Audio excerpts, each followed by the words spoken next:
বেশিরভাগ সময় এই ইঁদুর রাতের অন্ধকারে বাইরে থেকে গর্ত করে আমাদের বাড়িতে ঢুকে যায়। আর এই ইঁদুর যদি আমাদের বাড়িতে একবার ঢোকে, পুরো বাড়ির জিনিসপত্র তছনছ করে কাটতে শুরু করে।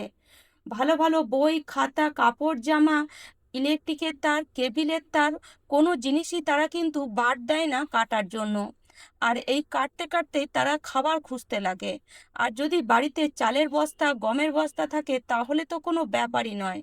আর এই ইঁদুরের জন্য আমরা খুবই বিরক্ত হয়ে যাই একসময়। তখন আমরা বাজার থেকে কেমিক্যালযুক্ত ওষুধ কিনে আনি, যেটা খেয়ে ইঁদুর কিন্তু আমাদের বাড়িতেই এদিকে সেদিকে মরে পড়ে থাকে।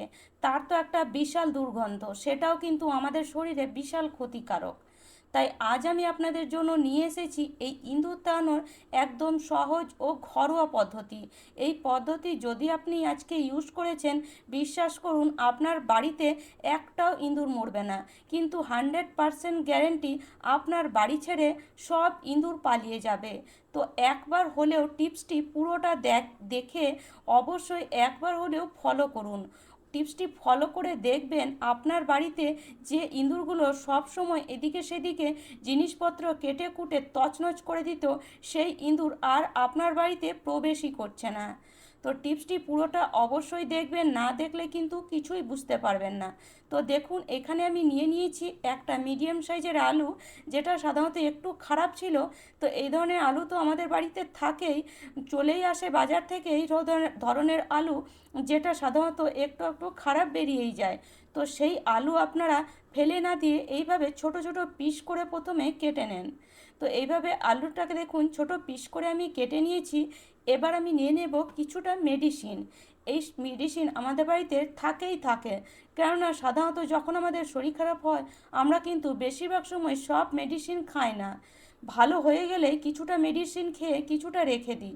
তো সেই মেডিসিনগুলো একসময় আমরা কি করি, ডাস্টবিনে ফেলে দিই। অনেক সময় মেডিসিন রেখে রেখে তার ডেট চলে যায়, তখন আমরা সেটাকেও ডাস্টবিনে ফেলে দিই। কিন্তু এই ধরনের মেডিসিন আপনারা ফেলে না দিয়ে এই ইঁদুর তাড়ানোর কাজে ব্যবহার করে দেখুন। 100% আপনাকে আর বাজার থেকে কোনো কেমিক্যালযুক্ত ওষুধ কিনে আনতে হবে না ইঁদুর তাড়ানোর জন্য, যেটা আমাদের জন্য বিশাল ক্ষতিকারক। যদি বাড়িতে ছোট বাচ্চা থাকে, তাহলে সে যদি ভুল করে মুখে দিয়ে দেয় তাহলে তো বুঝতেই পারছেন কতটা ক্ষতিকারক। আর যদি আপনার বাড়িতে কোনো পোষা জীবজন্তু থাকে, তারাও অনেক সময় খেয়ে ফেলে, তাহলে বিশাল ক্ষতি হয়ে যায় আমাদের। তার থেকে ইঁদুর না মেরে যদি আমরা তাড়িয়ে দিই, তাহলে দ্বিতীয়বার তারা কিন্তু আর আমাদের বাড়িতে প্রবেশ করবে না। তো দেখুন, এখানে 4 থেকে 5টা মেডিসিন নিয়ে নেবেন, আর মেডিসিনটাকে এইভাবে গুঁড়ো করে নেবেন। গুঁড়ো করার পরে তারপরে এটাকে আমরা দিয়ে দেব এই আলুর মধ্যে। এই আলুর মধ্যে দিয়ে খুব ভালো করে এটাকে এইভাবে মিশিয়ে নেব, যাতে এই যে মেডিসিন বা ওষুধগুলো যেন আলুর মধ্যে খুব ভালো করে কোট হয়ে যায়। এই মেডিসিনের মধ্যে একটা স্মেল আছে, আর 3 থেকে 4 রকমের মেডিসিন যদি আপনি মিশিয়ে দেন, তাহলে কিন্তু এর পাওয়ারটা অনেকটাই বেড়ে যায়, যেটা ইঁদুর খেয়ে কিন্তু সে কখনোই সহ্য করতে পারবে না। 100% ইঁদুর মরবে না, কিন্তু তার শরীরে একটা অস্বস্তি বোধ হবে। তো কিভাবে ইউজ করবেন এবার চলুন দেখে নিই। এখানে দেখুন, এখানে একটা জায়গা নিয়েছি। যে কোনো একটা জায়গা নেবেন যেটা আপনি কোনো খাওয়ার কাজে ব্যবহার করেন না। তো এখানে আমি একটা প্লাস্টিকের বাটি নিয়েছি, তার মধ্যে এখানে মোটামুটি 2 চামচের মতন আমি আটা নিয়ে নিয়েছি। এই 2 চামচ আটার মধ্যে আপনি 1 চামচ পরিমাণে খাবার সোডা অবশ্যই মিশিয়ে দেবেন, বা আপনি ইনো এখানে ব্যবহার করতে পারেন।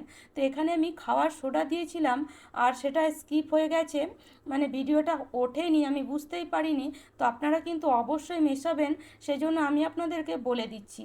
তারপরে ভালো করে দুটো জিনিসকে, মানে আটার খাবার সোডাকে মিশানোর পরে এবার অল্প অল্প জল দিয়ে এই আটাটাকে একটু শক্ত করে মেখে নেন। দেখুন, এরকম আটাটাকে একটু শক্ত করে মেখে নেবেন, যাতে এই আটাটা আপনারা 3 থেকে 4 দিন ব্যবহার করতে পারেন। শক্ত করে মাখলে কিন্তু আটাটা খুব সহজে খারাপ হবে না, আর এটাকে আপনারা 3 থেকে 4 দিন ব্যবহার করতে পারবেন।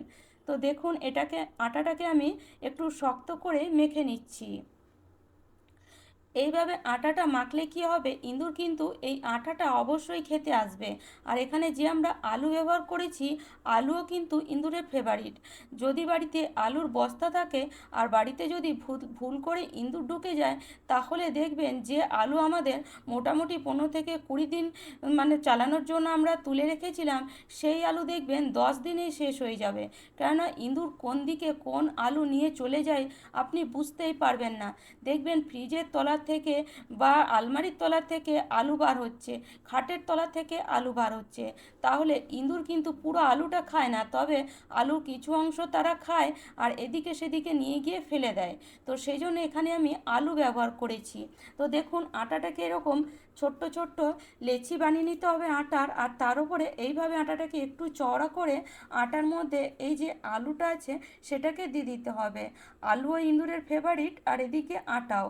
আর আটার মধ্যে আমরা যেহেতু খাবার সোডা মিশিয়েছি বা ইনো মিশিয়েছি, আর তার সাথে সাথে আলুর মধ্যে যেহেতু আমরা মেডিসিন মিশিয়েছি, সেই জন্য দুটোর মধ্যে যে কোনো একটা ইঁদুর খেলে তার শরীরে কিন্তু একটা অস্বস্তি বোধ হবেই হবে। আর যদি ইঁদুর বুঝতে না পেরে পুরো আটাটা বা পুরো আলুটাই খেয়ে ফেলে, তাহলে কিন্তু তার শরীরে খুবই অস্বস্তি বোধ হবে। সে তখন আপনার বাড়িতে এতটুকুও থাকবে না। তখন সে কিন্তু বাইরের হাওয়া পাওয়ার জন্য এদিকে সেদিকে ছুট মারবে আর বাইরের রাস্তা খুঁজে বেড়াবে। আর বাইরের দিকে সে কিন্তু অবশ্যই পালিয়ে যাবে। আর যখন বাইরে পালিয়ে যাবে তখন ভুল করে আপনার বাড়িতে আর ঢুকবে না। কেননা ইঁদুর জানে যে আপনার বাড়িতে সে কী খেয়েছে। সেই জন্য এই ধরনের ঘরোয়া পদ্ধতি ইউজ করুন, যাতে আপনার বাড়িতে থাকা কোনো জীবজন্তুর কোনো ক্ষতি না হয়ে যায় বা আপনার বাড়িতে থাকা ছোট বাচ্চার কোনো ক্ষতি না হয়ে যায়। তো দেখুন এভাবে আলুগুলোকে আমি বানিয়ে নিয়েছি আটার মধ্যে দিয়ে। এবার চলুন এটাকে আমরা ইউজ করব। আর বাকি আলুটা আপনারা চাইলে একটা এয়ারটাইট কন্টেনারের মধ্যে রেখে ফ্রিজের মধ্যে রেখে দিতে পারেন, এতে পরে এটাকে আপনি ব্যবহার করতে পারেন। তো চলুন এবার যে ইঁদুরগুলো রাতের বেলায় সাধারণত গর্ত করে আমাদের বাড়িতে ঢুকে যায় আর এদিকে সেদিকে খাবার খুঁজে বেড়ায়, আর যখন তারা খাবার না পায় তখন তারা কি করে আমাদের বাড়িতে নানান রকম জিনিস কাটতে শুরু করে।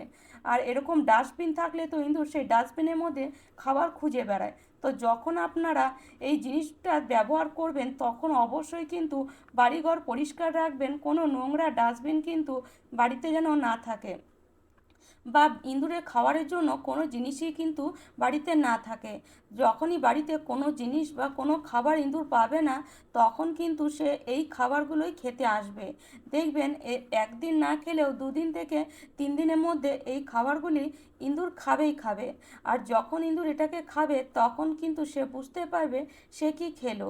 তো দেখুন রাতের বেলায় বেশিরভাগ সময় ইঁদুর কিন্তু খাবার খুঁজে বেড়ায়। তো রাতের বেলায় আপনারা চেষ্টা করবেন এইভাবে পুরো বাড়িঘর পরিষ্কার করে একটা একটা করে যে কোনো জায়গায় রেখে দিতে, যেখানে আপনাদের মনে হয় ইঁদুর বেশি আসা যাওয়া করে বা ইঁদুরকে বেশি দেখতে পান, সেই জায়গায় এভাবে আপনারা রেখে দেন। দেখবেন এগুলো যখন ইঁদুর খেয়ে ফেলবে আর এগুলো খেয়ে যখন ইঁদুরের শরীরে অস্বস্তি বোধ হবে, তখন ইঁদুর কিন্তু আর আপনার বাড়িতে থাকবে না। তখন সে বাইরের দিকে ছুট মারবে, আর বাইরের দিকে ছুট মারলে সে কিন্তু আর আপনার বাড়িতে দ্বিতীয়বার ঢুকবে না। কেননা সে জানে আপনার বাড়িতে কি খেয়েছে, তার শরীরে অস্বস্তি বোধ হবে। তখন সে বাইরের হাওয়া নেওয়ার জন্য বা নিজের শরীর ঠিক করার জন্য বাইরেই থাকবে আর দ্বিতীয়বার ঢুকবে না। তো বন্ধুরা, আশা করি আজকের টিপসটি আপনাদের কাজে আসবে। আর আমার টিপস যদি ভালো লাগে তাহলে অবশ্যই লাইক শেয়ার সাবস্ক্রাইব করে নেবেন আমার চ্যানেলটিকে।